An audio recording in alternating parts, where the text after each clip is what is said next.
Welcome to Field and Rural Life magazine. Here we are at the NEC for the Parelli celebration. I'm joined with James here, who's one of the UK's only Parelli Horse Specialist. James, pleasure to meet you. Just tell us a little bit about yourself and how you got involved with the Parelli setup.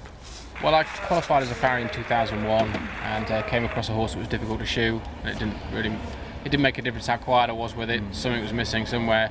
And I just heard of a Parelli Natural Horsemanship clinic in my area, so I asked the owner if I could take the horse on it, just figure out how to make shoeing a bit more pleasurable for him. And after the first day, the horse changed, and I realised how little I did know. Yeah. And cut a long story short, I quit my business as a farrier then and started an apprenticeship with Pat. Yeah. And you spent, I believe, you spent a couple of years over in the States with them. Yeah, I've been over there. Yeah, total about two years, 2.5 years in total with him. I did a year with one of his top horse specialists, Dave Stewart. Yeah. For a year previous to that. And what sort of things did you cover with them when you were over in the States with Dave Stewart and Pat himself? With Dave Stewart, that was more sort of people training part of the program, developing my horsemanship, and then in America with Pat, it was developing other horses. So I've been young horse starting and foal handling, difficult horse handling. Horses that have had a bit of a checkered past that we make safe and civilized again. Yeah. Just a lot of hard work. Yeah, because I think it's important for people to understand their horses and build that relationship between them so that both parties feel comfortable. Yeah. And people that are interested in Parelli, what's sort of the best way to find out more about it? Obviously, got the internet now, different sources. Yeah. The best way really is we've just started up Parelli Connect now.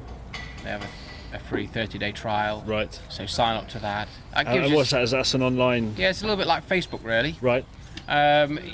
It's for the Parelli community, and you join that, and you just get access to all the information. There's a digital vault, and there's so much support that you can get from it. That'll be the best way. Is there a chat forum on there as well for people to sort of express their own feelings, opinions? It's pretty much like Facebook, really. Yeah. So people can meet each other and find out where they are and just share their experiences. So obviously you're based in Wiltshire in the UK. Yep. What can you offer? Do you have any ties, any coaching, tuition? Yeah, I run what's called the JR Foundation Station, which is it's a name for a horse training facility just near Stonehenge. We take in young horses and difficult horses, more in the competition world now as well as just your pleasure riders. But I put the first 20 rides on horses. That's the main part of my business, and then a lot of difficult horses that either don't want to jump anymore, don't want to go in a trailer, don't want a rider on their back anymore. So sort of all sorts of challenges you're willing to take on. Now, it's 5 or 6 years or so you've been doing this. Yep. And how many horses have you? I've started now. I've put about 1,200 first rides. First rides is their initial starting, so about 1,200 horses in the last 5 years. So just a little bit of experience in there then. Yeah. So that's absolutely fantastic. Have you enjoyed the 2 day it's been event? great. Yeah, I've learned a lot, and it's good to be inspired again, and it's good to meet up with people that we've not seen for a long while, and catch up with clients that have had horses started and find out how they're getting on. Excellent. Well, again, thank you very much. Much appreciated. Likewise. Guys, as always, find out more on Field and Rural Life magazine. You can find out more about Parelli Celebration, also about James Robert Foundation.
I don't think there's anything wrong with bits. In fact, that's the best way to get a horse to really come into collection with you and to have beautiful finesse.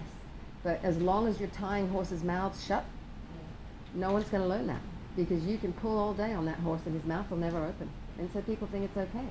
But if the audience started seeing mouths open, there'd be an uproar. But